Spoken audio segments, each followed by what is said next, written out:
Good morning, everyone. I am Gracel Joy Diarias discussing to you the lifelong moral development, psychological components of personal growth in environment, vital aspect, and ego or cognitive aspects, the learning objectives. At the end of the session, the pre-service teachers can able to describe and elaborate the developing of moral person in view of various theories during the earliest stages of life. Second, describe the developing moral person in view of various research-based theories from young adulthood to later adulthood through the use of ICT. For our quote of the day, life is growth. If we stop growing, technically and spiritually, we are as good as dead. The following are the developmental stages from early childhood to later adulthood. For the early childhood, is the cognitive development theory by Jean Piaget. It suggests that children move through four different stages of mental development. Piaget believed that children take an active role in the learning process, acting much like little scientists as they perform experiments, make observations, and learn about the world. As kids interact with the world around them, they continually add new knowledge, build upon existing knowledge, and adopt previously held ideas to accommodate new information. Freud's psychosexual developmental theory. According to psychosexual theory, child development occurs in a series of stages focused on different pleasure areas of the body. It can be the oral stage, the anal stage, phallic stage, and the latent stage. So during each stage, the child encounters conflict that play a significant role in the course of the development. The attachment theory development. This theory proposed that the attachment was merely the result of the feeding relationship between the child and the caregiver. Because the caregiver feeds the child and provides nourishment, the child becomes attached. The central theme of attachment theory is that primary caregivers who are available and responsive to an infant's needs allow the child to develop a sense of security. The infant knows that the caregiver is dependable, which creates a secure base for the child to then explore the world. Next is the Erikson psychosocial developmental theory. So Erikson maintained that personality develops in a predetermined order through 8 stages of psychosocial development from infancy to adulthood. So according to the theory, successful completion of each stage results in a healthy personality and the acquisition of basic virtues. Basic virtues are characteristic strengths which the ego can use to resolve subsequent crises. Let's proceed to the elementary school children. The behaviorism learning theory. In the classroom setting, the behavioral learning theory is key in understanding how to motivate and help students. Teachers use behaviorism to show students how they should react and respond to certain stimuli. This needs to be done in a repetitive way to regularly remind students what behavior a teacher is looking for. Behaviorism focuses on the idea that all behaviors are learned through interaction with the environment. This learning theory states that behaviors are learned from the environment and says that innate or inherited factors have very little influence on behavior. It is the key for educators because it impacts how students react and behave in the classroom and suggests that teachers can directly influence how their students behave. It also helps teachers to understand that the students' home environment and lifestyle can be impacting their behavior, helping them see it objectively and work to assist with improvement. The Refrigerator Mother Theory by Bruno Bettelheim. The term refrigerator mother was coined in the 1940s as a label for mothers of autistic children. The idea of the refrigerator mother recognizing the association between the lack of parental warmth and attachment and autistic disorder.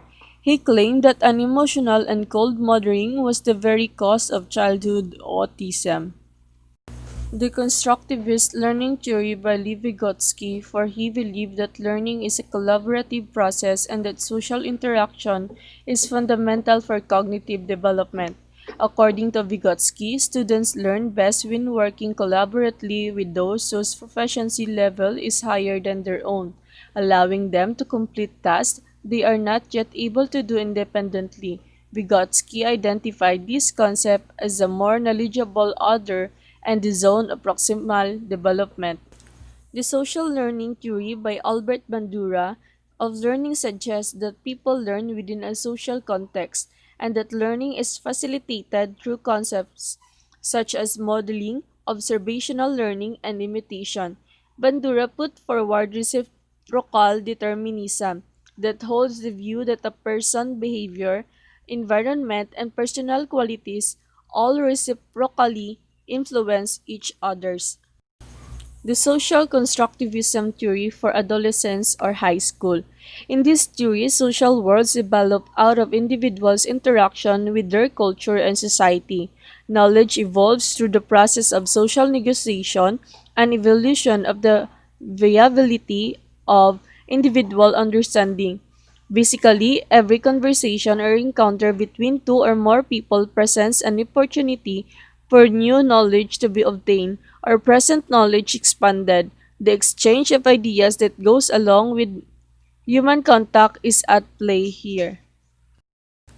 Now let's go to college youth.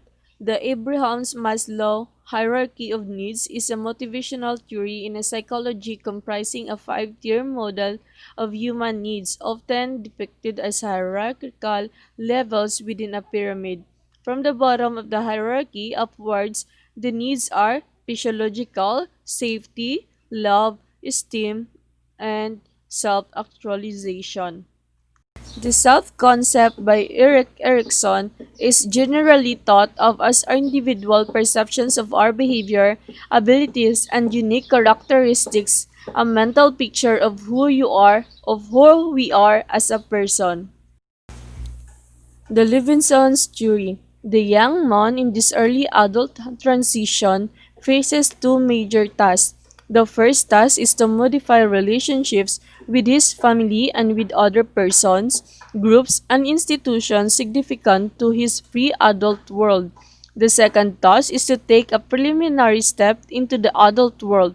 This requires making initial explorations and choices for adult living.